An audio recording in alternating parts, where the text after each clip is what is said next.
Hey everybody, I'm Shane Ireland. Welcome back, and welcome back to you, sir. Good to see you again. Good to see you, Shane. It's been a minute.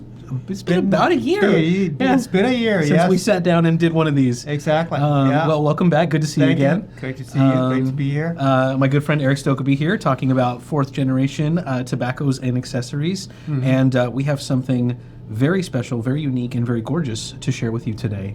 So Erik, you and I have talked a lot about this over the couple of years that it took to develop the product in front of us. Can you give our viewers a rundown of sort of the inception of this idea and the path that you took to get it to be fully realized? Right. Sure. So I had this idea maybe, I would say 18 months ago or something like that, maybe 2 years. And it really, I was doing an event with one of my retail friends in Washington, D.C., and I saw all these gorgeous cigar humidors. And I said, I really like to do something for the Pipe Tobacco Society as well. Yes. And then I started thinking about, what can I do for making it something really nice, gorgeous for the pipe tobacco smoker. Yeah.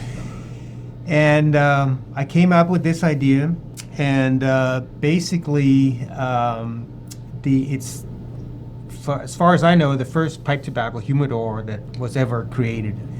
And it's the visual that you see on the lid is a photo, or it's actually a painting that is still in our family's possession of my great-grandfather's factory in Odense, Denmark, where it all started.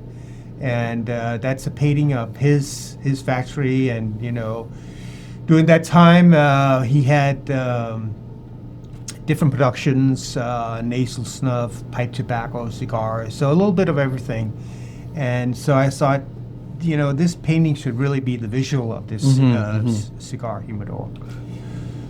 And I wanted to create this humidor for, the guy who really needed something where they can make even their own blends and keep it fresh and keep it, keep it something unique, something different. What I really like about this, not to cut you off there, but getting into the specifics, you mentioned that I cannot think of another example of a pipe tobacco humidor that functions the same way as this. I mean, in the past, you would see a lot of jars, like pipe caddies. It's a pipe rack. There's a jar in the middle, kind of thing. And I think that's what most of us are used to here. But yeah, the presentation alone being absolutely gorgeous, but the functionality of this I think is really interesting. We'll circle back to that in a second. Okay. But yeah, so sorry, back to the development of it. Yeah. So I wasn't. We went through a lot of stages because I wasn't initially. I just had the idea that I wanted a pipe tobacco humidor, so I wasn't sure exactly how the functionality should be of this humidor. But I started out with, let's say, the box, and then I said, well, we need two bowls in there where the guys can keep either their own tobaccos or something they blend up their own and keep it nice and fresh. So, just to pause there, what you didn't want was a bunch of loose tobacco rolling around in direct contact with the cedar wood. Right. Basically. Exactly. Yeah. So I live in Charlotte, North Carolina, so I went to a glass blower in my town, and I explained the concept, and he came up with these two bowls, and so they're handmade or hand blown, if you will, glass bowls made specifically for this humidor. And then I also thought about having something very limited in terms of two tobaccos inside.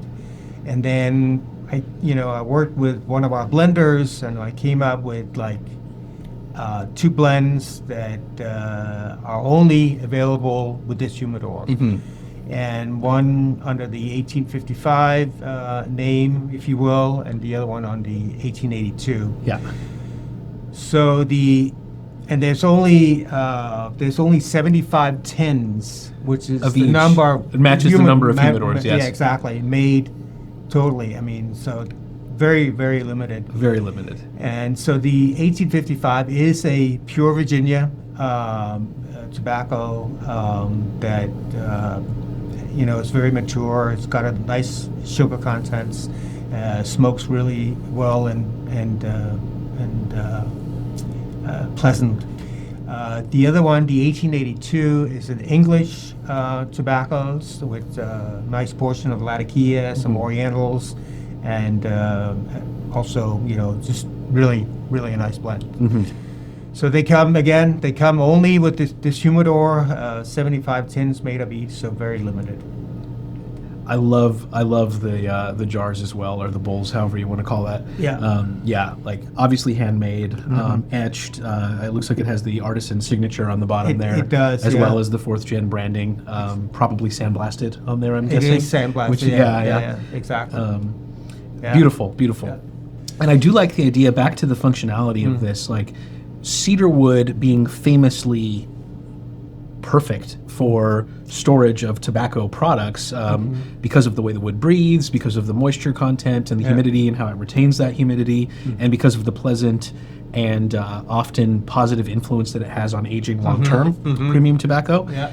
But I do think that the addition of the glass here to keep the tobacco from being in direct contact with the wood is key, right? It is. Otherwise, you're going to get maybe more influence from the cedar than you're looking for. Exactly.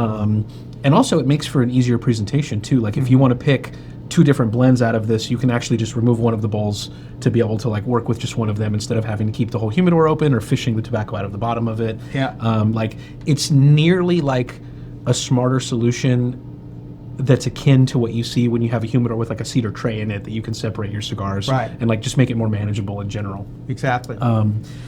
So yeah, I think that's awesome. Yeah, and one of the things that I really wanted, speaking to your point, Shane, is that when you close the lid, it's going to come down very close to the edge of these glasses, so there's not a lot of air escaping. Yeah. Which I felt was very important. Oh, absolutely. Yeah, absolutely. And then there are 2 chambers back here where you can put Huey pouches, to keep it. And I actually did test it out before. We made these. We made the production run of 75 pieces. I had a sample made, and it works perfectly. That's really amazing. Does. Yeah, it works really well. For my own edification here, the good thing about the humidification packs is like technically the consumer can pick whichever moisture level, humidity level that they prefer. Right. And they work very well, 2 ways, whatever. What I was going to ask is, do you have a recommendation for what percentages they might use, or a range of what percentages they might use as, The humidity? Yeah. Is it any different than cigars? Like, what would you say? I would say it's very similar to cigars. Okay. So around 70. Okay. Late upper 60s, 70, 72. That would be the perfect. The Perfect humidity. range. Okay, exactly. perfect. Yeah. Yeah. And obviously, some tobaccos require less. Yeah. And some requires more. So I did test it out with some flakes, which tend to dry out faster. Okay. Yeah. Than let's say an aromatic, Yeah. and it worked really perfectly. Okay. Really. So you could trial and error and like move the humidity percentage around depending on the tobaccos you happen to be storing Exactly. at the time. Yeah. Okay. Exactly. Perfect. And then there's a little space here in front where you can keep like pipe cleaners, your pipe tool, and that type of thing. Oh, this like a little accessory shelf. Yeah, I see that. Exactly. So yeah. So maybe another obvious question, but conventional wisdom when you have a cigar humidor is it needs to be seasoned first. Would you recommend that also here before you're keeping pipe tobacco in it? I would probably do the same thing here. Yeah. Yes. Yeah. Season it with cloth or they usually use distilled water and a wet cloth. Yeah, but you can also purchase now seasoning kits made by Boveda, for example, where you can just dump the seasoning kit in there and leave it for the recommended period of time, and then come back to it and replace it with the percentage that you actually want to maintain. Exactly. So yeah, super easy, which is nice. We're a little spoiled these days, I think. I remember the first humidor I ever seasoned many years ago. It was like a days long project and like kind of frustrating. But The construction is but it seals well. Oh, I mean, yeah. it's just very well done. again conventional wisdom. Yeah. This test here, when you put the lid down, and you see that gradual, nice sink Yeah. instead of it just slamming down. Exactly. Beautiful fit, Yeah. and I really like that. Even though you have the benefit of the cedar wood and a very airtight seal, that each bowl individually, because of the way the lid is set up, has its own little ecosystem, kind of. Yeah, exactly. Yeah. So so you can. I mean, you can also use the bowls to, make your own little blends if that's what you want to do. So your favorite blends. Amazing. Yeah. Yeah, I love the presentation. I think the sort of Easter egg here of the two highly limited blends being included is awesome. And yeah, just we've never seen anything like it. No, it's first time. So Yeah. yeah. One other thing I noticed here is that because we talked about how functionally there's basically two different ecosystems here, if you do want to have two different tobaccos in here at the same Right. time. The way that this seals and the way that the lid closes, there's also a divider between the areas that you can put humidification. Right. So technically you could operate with two different levels of humidity, and I would say not like a stark difference, because then you might have them kind of working against each other, but you could go a couple percentage points higher on one side or the other. You could, particularly if you want to put a blend in there that may be a little bit on the dry side. Was that? You want to maybe add a few more humidity pouches in there, on one side. So yes. Yeah, actually, the application of being able to maybe even rehydrate tobacco using this as a tool is interesting. I'll be trying that. Yeah. I'll be trying that. Exactly. And yeah, I have to say that the other thing that just occurred to me, the recommended, I guess you could say, volume for a single Boveda pack that are the larger ones, or any humidification pack, they usually say that it covers somewhere between 25 and 50 cigars or something like that, like depending on how big your humidor is or not. Given that the amounts of pipe tobacco that are in here by weight are going to be less than if this was just crammed full of cigars, Right. I bet the humidification goes further. Yeah. I bet that the packs last a think little so bit too. longer, Yeah. and yeah. I would agree to that for sure. Yeah, I love the idea of a presentation like this. I love the idea of having two of my favorite blends, or two of the things most currently in my rotation, readily accessible and ready to go. Exactly. It's almost like having a built-in sort of tobacco plate here, because you can work from these jars directly. Right. It's just such a clever design and executed so well. Great. Well, thank you so much for sharing, Yeah. Erik. Thank you. They're available on site now at smokingpipes.com. Again, highly limited run, only 75 pieces worldwide. Yeah. Congratulations. Thank you. Appreciate it. See you guys next time.